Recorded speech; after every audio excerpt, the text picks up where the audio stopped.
Minsan may mga witong nilalang insekto hayop na tila lalawit at nagpapapogi. Hindi pangkaraniwan ng kilos, tila nagmamasid at mangbubwisit. Ayan o, makikita niyo may nag-iisang langaw dito na paikot-ikot. Ang Lagi kupal na isang yan langaw ay na isang yan. maaaring senyales ng monitoring Talagang spirit. karamang gambala. Kalimitan, ang Ng monitoring mga spirits ay ginagamit na magawa instrumento ng pangbuwisit o espiya ng mga mangkukulam o may kaalaman sa lagi yung mahikapan. pagputang ina. Lagi isang putang ina.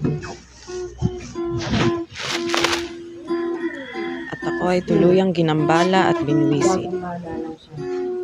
Ang kanilang mga putang inang yung mga ambisyoso. Ang video ito Ewan ay ko ba isang dyan sa mga tangang yan? demonstrasyon ng panggagambala at pambubwisit ng mga monitoring spirit, kaya hindi ko natuloy ang aking tarot reading.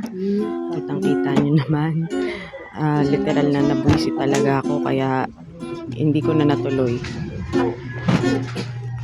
Wagi. I'm here, like, I just saw a fly just now. Someone has heavy monitoring spirits